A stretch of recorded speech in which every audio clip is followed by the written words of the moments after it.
Buddha was born 25, 26 centuries ago. Who knows? I mean, who was keeping time anyway?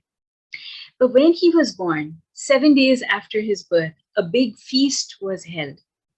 And priests and sages from all over came to see the newborn baby of the king Suddhodana. I think I said that right. I'm not sure.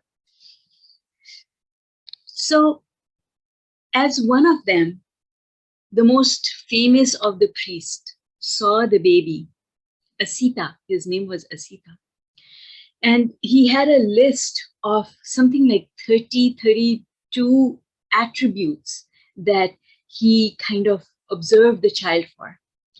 And after his observation, he turned to King Suddhodana and he said, your son will either become a great leader or he will relinquish all earthly pleasures and become a great spiritual leader. So either a leader of the nation or a great spiritual leader.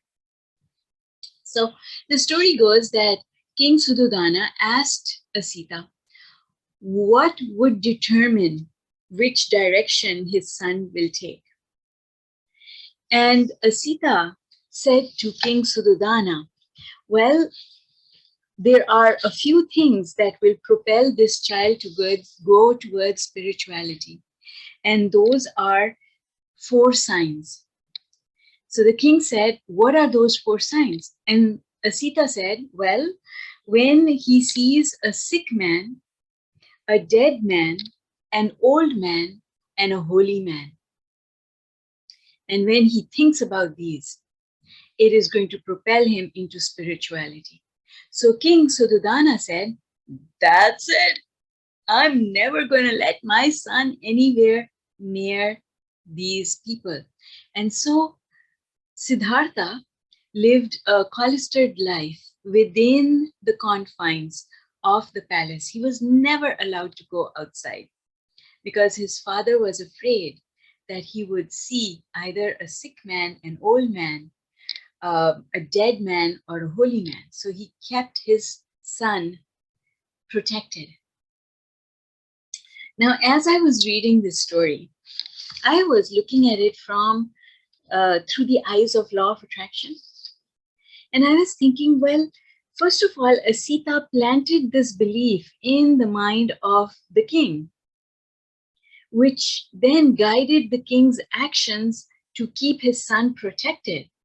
All the time he was afraid that his son would take the route of spirituality, but we know what law of attraction says. Law of attraction says the more you push against something, the more you draw it into your life. So the more King Suddhodana was afraid that his son would become a spiritual man, then the more he was actually attracting that. And because parents have power of influence, guess what? Right? So you cannot prevent something from happening by the fear of it happening. You cannot prevent it that way. The way to prevent something from happening is to let it go and not think about it. Because the more attention you give to it, the more you try to protect yourself. Those are all indications that you've gone down the emotional scale and now you're causing that same thing to come into your life. Anyway, that's my interpretation of this story. I hope you enjoyed it. Bye for now.